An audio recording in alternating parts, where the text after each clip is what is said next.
was the game you've been waiting for. Now that you finally experienced your first Kansas and Iowa State game at home, how would you summarize the experience? Man, it was an amazing experience. The fans came how I'd expect them to come. They brought the energy.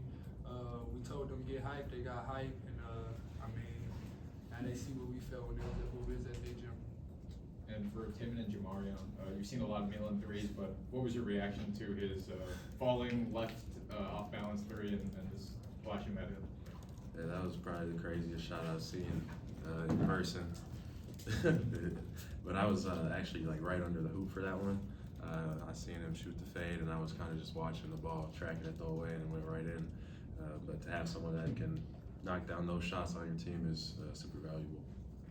I was getting back on D, so I kind of like seen it all pan out, and I'm kind of thinking like when he got it off, I'm like, hold on, that might go in, and then it just dropped, and I'm like, man, that's an amazing shot right there. And Milan, your experience on that play, I think there might have been Badunga on you, and you separated and got it off. What was that moment like?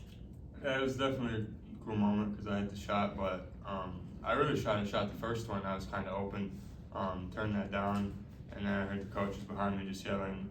There was, I think, 4 seconds on the clock, so I know I had to go get a bucket and got some separation and just got the shot up. Well, for any of you guys, Coach Self talked about your defensive pressure, just knocking them out of their offense all the time. How it's always important for you guys, but how good do you feel you were in that area today? I thought we were elite. Come out the gates right away. I think we turned them over, I'm not sure how many times, but 10 in the first half. I think that kind of set the tone for the game. And I don't think they got really anything easy. It all came hard. And I think we did a really good job pressuring and started with the guards. And Blake did really well, and Plata probably had one of his better games, rebounding the ball and just being physical. Tamin, you're 4-0 in this building against Kansas. It's just the second time since the conclusion of World War II, but Iowa State's done that. How much pride do you take in being a part of that exclusive club? That's an interesting fact right there. I like it. Obviously, it feels great to be in that category, and obviously Kansas is a great program year in and year out. So to be 4-0 in this building against them, it just goes to show the impact of our fans in Hilton Coliseum. What was the importance of your leadership after Tuesday night and getting this group back on track? Yeah, I think just obviously we didn't play great in that game, and we felt like we should have won. So coming off of that, just knowing that we got to keep our heads up. Obviously had 2 big games coming up, but the first one obviously being Kansas. So just being locked in personally myself. So then after I take care of myself, I can help encourage my teammates or just keep the mood up. For all 3 of you guys, I don't think anybody was doubting how good you guys are as a team, but do you feel like you made a statement today with a win like this that you really haven't had probably since Purdue? I definitely say we made a statement, especially coming off a loss against TCU. This is a huge opportunity to kind of bounce back and show that we were one of the best teams, if not the best team in the country. So it was a great opportunity. I feel like we definitely made that impact. Yeah, I think, like you said, it's just a great bounce back win. Obviously, there's going to be some doubts, some questions when we lost at TCU. We should have won that game, but I think coming back here and I feel like we could have beat them by more.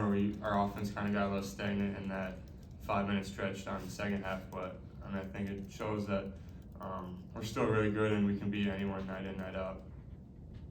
Tamin, how good was your guys as a group ball pressure and pushing them further and further away from the hoop, especially in early offense? Yeah, our whole mindset was just not to let them be comfortable, especially right in the beginning of their set. They're trying to run DHOs on the side, just try to get into things, and we wanted to push them up the floor as much as we could, make sure that they were uncomfortable. We did a great job of that in the beginning of the game, and it carried on.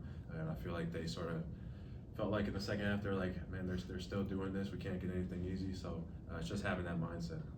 I guess they get the 2 backcourt violations. Is that like a proof of how good your guys' ball pressure was there to push them all the way back there? Yeah, to have them playing up by half court is obviously a goal of ours, but at the same time not being too stretched out. But our bigs did a great job at the level of ball screens and pressuring them to make them just throw the ball out of bounds and obviously play close to the half court line.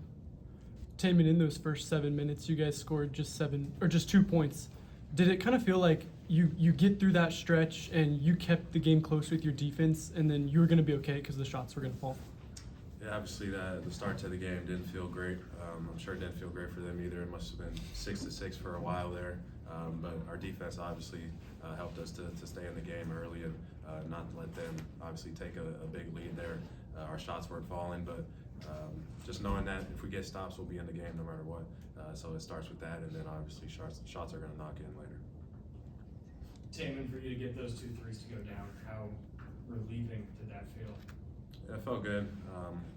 Obviously, I haven't shot the ball well in the past couple weeks, so just keeping that confidence. TJ was on me the past couple days. Just we knew that they were going to probably go under ball screens, play off a little bit. So just have that confidence to step in and knock it down. So I think the first one I hit was obviously, I think it was a Milan assist. So shout out to him, but just staying confident in my shot. And for any of you, I don't think we'll talk to you before Houston on Monday. How quick do you have to mentally get over this win and get ready for a tough team? I think probably tonight. I think it's just get as much rest as we can, and then flush this one behind us, because tomorrow we're going to start working on Houston. Obviously, a really quick turnaround playing Monday, so just got to be ready for them, because they're obviously very physical, athletic, and they're Houston. I mean, they're really good in Big 12 play the last couple of years, and that's kind of been their standard. To follow up on that, Milan, does getting over this win, is it at all easier because it was by the margin that it was and it wasn't an emotional last-minute win down to the last possession? Was it easier for you guys to overcome this and move forward? Yeah, I think it's definitely easier. I think we've kind of done it all year, and we don't really get too high, too low. Like, even when we beat Purdue, it's not like we were jumping, throwing water in the locker room. It's just kind of next game mentality, and we know we got to take care of the next one. Thanks, everyone. Thanks, guys.